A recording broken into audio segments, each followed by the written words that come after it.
Hello guys, this is Sorgon from IDBHU and today we will be solving some problems. Basically the continuation of the course and this time I have taken problem from the electromagnetic section again and of course it's a course and this problem is from the magnetic chapter, right? Magnetism basically. So let's read the statement and then let's know how to approach this problem. Basically it is a combination of rotation plus magnetism, right? If you don't know this, this is a very unique problem if you don't not done this earlier. Let's read the statement. Okay. So it is given that there is a non-conducting hollow sphere. Mind each words non-conducting है hollow sphere. चलिए ठीक है non conducting hollow sphere. मास m given है radius r है ठीक है charge q है ये भी ठीक है rotate with the constant angular velocity omega ठीक है the sphere is then gently placed on the horizontal surface having a magnetic field applied in the horizontal direction ये भी ठीक है if there is sufficient friction to prevent any slipping then the frictional force acting on the sphere at equals zero ठीक है तो चलिए थोड़ा समझते हैं क्या होगा देखिए आपके पास एक हॉलो स्फीयर है ठीक है तो आपने क्या किया इस पे क्यू चार्ज अगर अगर लेट से है और इसको आपने ओमेगा से घुमा दिया तो होगा क्या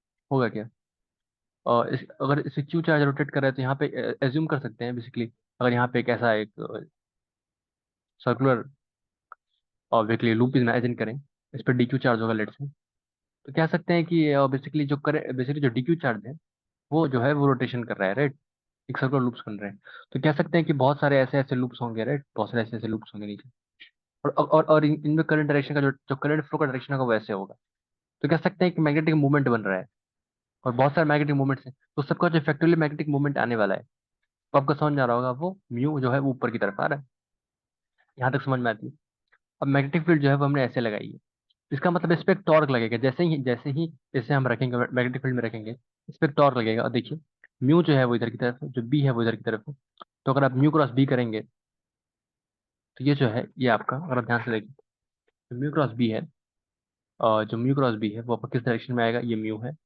ये बी है और आप बिल्कुल अपने हाथ से कर सकते हैं म्यू क्रॉस बी तो बिल्कुल बेसिकली ये जो है वो इनवर्स आएगा राइट और इनवर्स का मतलब क्या होता है अगर क्लॉकवाइज सेंस होता है राइट क्लॉकवाइज सेंस होता है तो वो आउटवर्ड होता है और अगर ऐसे रोटेट होता है इसका मतलब वो इन्वर्ट होता है इसका मतलब जो स्फीयर है बेसिकली उस डायरेक्शन में रोटेट करने लगेगा जैसे जैसे उस मैग्नेटिक फील्ड में प्लेस करेंगे तो ये जो पॉइंट है अगर ये ऐसे रोटेट करेगा तो ये जो पॉइंट है ये पीछे की तरफ जाने लगेगा यहाँ तक समझ में आता है तो इसकी टेंडेंसी जब इधर की तरफ जाने की होगी जो फ्रिक्शन होगा वो आगे की तरफ लग जाएगा तो आपको पता होगा कि जो मैग्नेटिक मूवमेंट होते हैं वो एक प्लस एम होता है और एक माइनस एम होता है राइट तो नेट फोर्सेस नहीं होते उसमें बेसिकली वो एक टॉर्क होता है बस तो जो इफेक्टिवली जो बॉडी पे जो फोर्सेस काम कर रहे होंगे अगर देखा जाए तो एक इधर की तरफ जो होगा बेसिकली इधर की तरफ तो फ्रिक्शन फोर्स आ जाएगा नो डाउट और इसका टॉर्क डेफिनेटली इस डायरेक्शन में आएगा और जो उसका जो टॉर्क है जो मैग्नेटिक मूवमेंट का जो टॉर्क है उस डायरेक्शन में है। थोड़ा सा जो डेटा है वो लिख लेते हैं एम आर दिया हुआ है इसको आर लिख देते हैं तो चलिए तो पहली क्वेश्चन लिख सकते हैं वो लिख सकते हैं एफ एस इक्वल्स यहाँ पे एक काम कर सकते हैं अच्छे से आते हैं ठीक है देखिए अगर बात करें तो दो फोर्सेज है बेसिकली एक फोर्स है और दो टॉर्क्स हैं एक ऐसे की तरफ एफ एस लगेगा लेट्स से इसके पास एक्सेलरेशन ए सी एम हो जाएगा और जो ये है अल्फा आएगा तो क्या कह सकते हैं A C M equals R L ठीक है और एक जो टॉर्क है वो जो इस डायरेक्शन में लग रहा है म्यू का म्यू क्रॉस बी जैसे कि जो थीटा है वो आपको पता होगा 90 है तो ऊपर म्यू भी लिख सकते हैं इंटर्स मैग्नीट्यूड और अगर अल्फा की बात करें तो जो अल्फा का सेंस है ये उसका सेंस है और एक सेकेंड वेट अ व्हाइल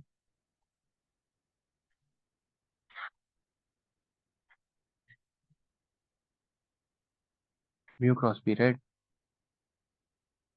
और ठीक है एफ एस इस डायरेक्शन में होगा इसकी टेंडेंसी ऐसी थी एफ एस ये बिल्कुल है और ये ऐसे है ठीक है तो जो इसका सेंस है जो अल्फा जो नेट अल्फा का सेंस है वो इस डायरेक्शन में है और ये किसका है उसका है और म्यू बी का क्योंकि म्यू बी का जो सेंस ऐसे है और जो इफेक्टिवली अल्फा होना चाहिए वो भी ऐसे है ठीक है? तो लिख सकते हैं mu B minus F S into R is equals hollow है कि सॉलिड है ये पढ़ लेते हैं हॉलो है ठीक है is equals 2/3 mr² into L. Equation number 2। ये तो इक्वेशन हमें समझ में आती है। अब जो मेन मोटिव है वो हमें इसका म्यू कैलकुलेट करना है। तो देखिए, इसका अगर म्यू की बात करें तो बहुत सारे तरीके हैं कैलकुलेट करने के। ऐसा नहीं है कि एक ही दो तरीके होंगे। सबसे पहले काम किया, यहाँ पे थीटा पे आए और एक हमने कैसे ये ले ली, ये आर है।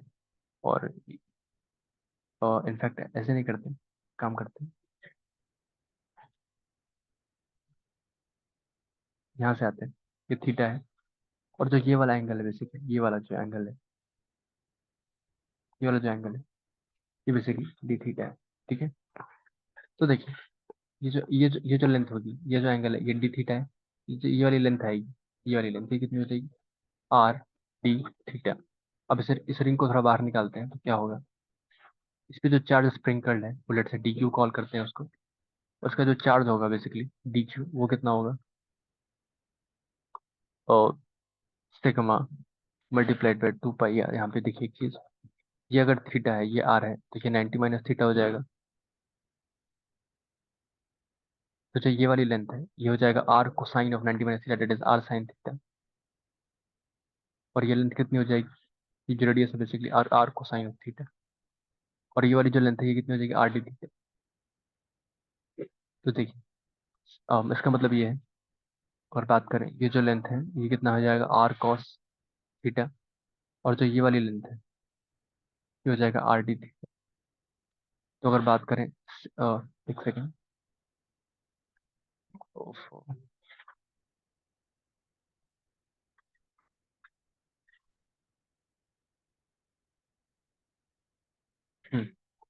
डी क्यू जो होगा वो होगा sigma into 2 pi R cos theta into R D theta. लिख सकते हैं।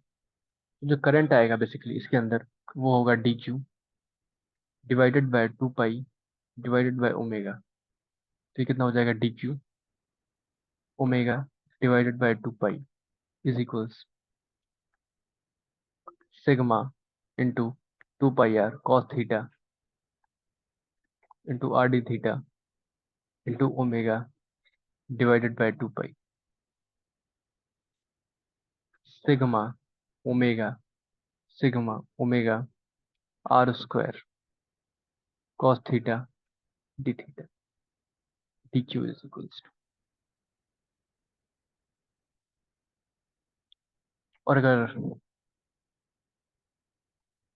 बात करें यार, इसके लिए ये डी क्यू है सिग्मा, एक सेकंड।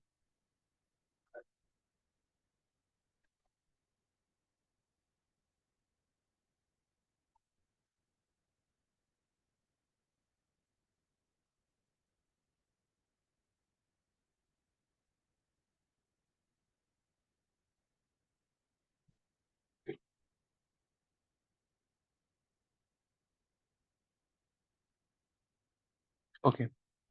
तो मैग्नेटिक मोमेंट की बात करें, ये कितना होता है, आई इंटू ए। लिख सकते हैं sigma omega R square cos theta into D theta. उसका रेडियस कितना था, pi into R cos theta का होल स्क्वायर। ये जो होगा ये बेसिकली डी म्यू होगा। तो अगर टोटल म्यू की बात करें तो उसको इंटीग्रेट करना पड़ेगा। तो आइए इंटीग्रेट करते हैं। Sigma omega R square cos theta D theta pi R square cos square theta. अब देखिए, एंगल कहाँ से कहाँ तक फ्लक्चुएट करना चाहिए।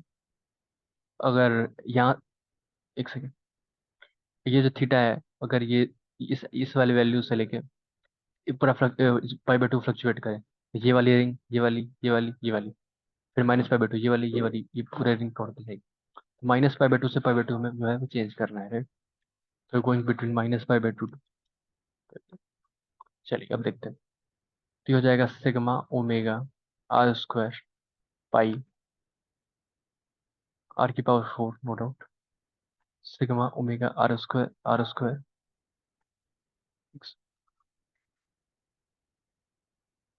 Sigma omega r⁴ into pi integration of cos cube theta D theta even function है तो उसे मल्टीप्लाई कर सकते हैं। चलिए अब देखिए, 0 to π/2 cos cube theta integrate करके देखते हैं क्या होगा। 0 to π/2 cos क्यूब थीटा की अगर बात करें तो उसको देखते हैं cosine theta into 1 - sin square theta. और अगर साइन स्क्वायर थीटा को, इसको साइन थीटा को अगर टी रख दें तो ये कितना हो जाएगा, 0 to 1 1 - t² dt। कितना हो जाएगा, t - t³ डिवाइडेड बाय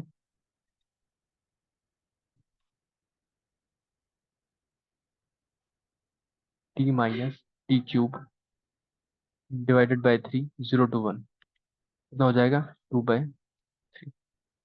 ठीक है, तो इसकी जो वैल्यू है वो कितनी हो जाएगी, 2/3। इसको पुट किया तो कितना आ जाएगा, 4 सिग्मा ओमेगा r⁴ ठीक है by 3। 4 sigma omega πr⁴ divide by 3। अब देखिए, तो सिग्मा की वैल्यू पुट कर देते हैं।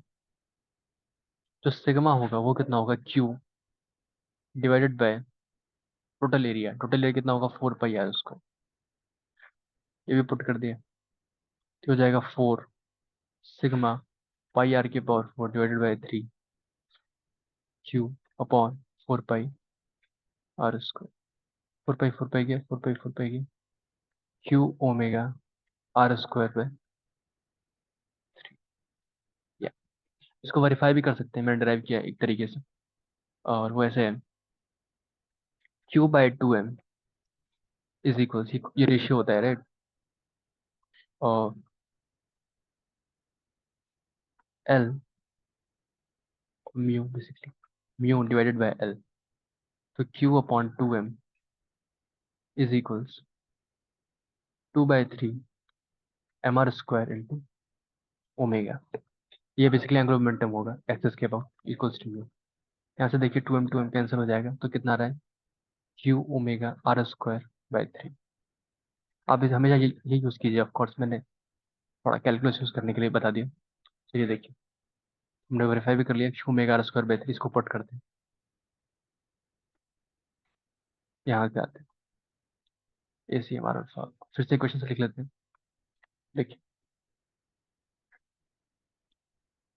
टेंडेंसी जो M क्रॉस B था इधर की तरफ था, जो फ्रिक्शन था वो इधर की तरफ था, जो ACM था वो इधर होगा ऑफ कोर्स, और जो अल्फा होगा ऐसे होगा। लिख सकते हैं mu B minus F S into R is equals 2/3 mr² into ACM divide by R, क्योंकि ACM is equals R alpha. और लिख सकते हैं एफ एस इक्वल्स MACM। यहाँ से लिख सकते हैं mu B minus F S into R is equals 2/3 mr ACM। यहाँ पे काम किया, हमें बेसिकली एफ एस से कैलकुलेट करना है राइट। तो एक काम करते हैं, पहले म्यू की वैल्यू पुट कर देते हैं, Q⍵r² divided by 3 into B minus जो हो जाएगा MSACM into R is equals to 2/3 mr ACM। तो ये हो जाएगा Q⍵r² बी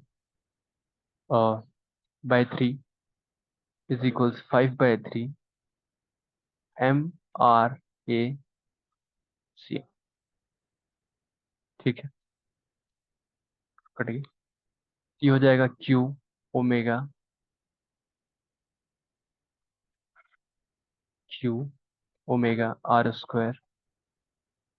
डिवाइडेड बाय 5। काफी लंबा हो गया तो कोई नहीं, एम एम की भी जरूरत नहीं है,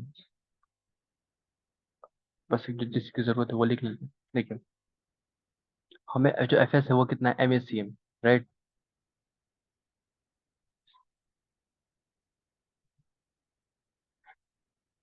बेटा भाई, Q⍵r² b/3 MACM equals 2/3 mr² alpha. Okay fine, और MACM इंटू आर, ठीक है।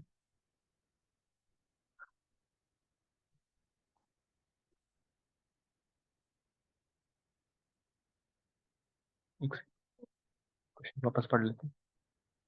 ठीक।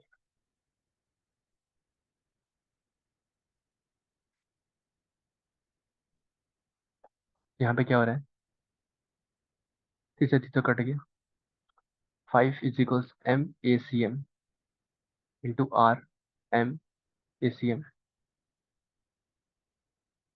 एक हाथ से, चलो ठीक। एक आर से एक आर फिर गया, ये कितना हो जाएगा? M/ACM = Q⍵R⍵B। बेसिकली ये 2 तो मैंने ए एक्स्ट्रा लिख दिया था, इसको इरेज कर देते हैं। ये कहाँ से? ये था। ठीक है। तो ये देखिए, जो M/ACM है इसकी वैल्यू ये आ रही है। और ये जो है आपका, ये आपका FS, देख सकते हैं। FS =